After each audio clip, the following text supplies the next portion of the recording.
नमस्कार, सौज किचनमध्ये तुम्हा सर्वांचं स्वागत आहे. तर मी तुम्हाला आज डाळीची मिरची बनवून दाखवणार आहे. इथे मी 3 तास भिजलेली चणा डाळ घेतलेली आहे. चणा डाळ मी 1 वाटी घेतलेली होती. तर काही ठिकाणी याला डाळीचं बेसन किंवा भिजलेल्या डाळीचं पिठलं पण म्हणत असेल, पण आम्ही मात्र याला डाळीची मिरचीच म्हणतो.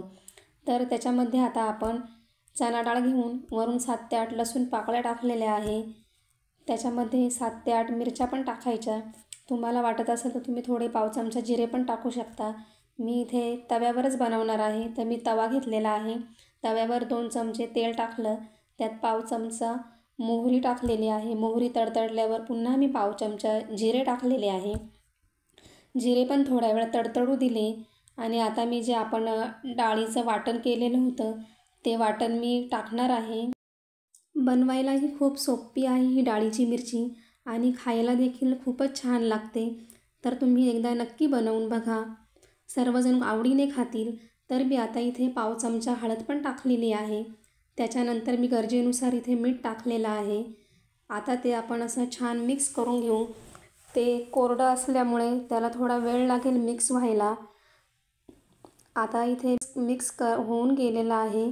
आपण आता इथे थोडंसं पाणी टाकायचं. अर्धी वाटीपेक्षाही मी थोडं पाणी कमी घेतलेलं आहे. जास्त पाणी टाकायचं नाही, मग ते पातळ होईल. जर तुम्हाला पातळ आवडत असेल तर थोडं जास्त पाणी टाका, म्हणजे पातळही ते खूप छान लागतं. नंतर आपण 5 मिनटं झाकण ठेवून ते वाफवून देऊ. आता 5 मिनटं झालेले आहे. झाकण काढून घेऊ. आपली डाळीची मिरची तयार आहे. ती छान अशी आलटी-पलटी करून घ्या. खूपच छान दिसत आहे. त्याच्यावरून आपण आता मस्त कोथिंबीर टाकू आणि आपली डाळीची मिरची तयार झालेली आहे. ही गरम-गरम भाकरीबरोबर, पोळीबरोबर खूपच छान लागते. तुम्ही नक्की बनवून बघा आणि कशी झाली आहे मला कमेंटमध्ये सांगा. आवडल्यास लाईक करा.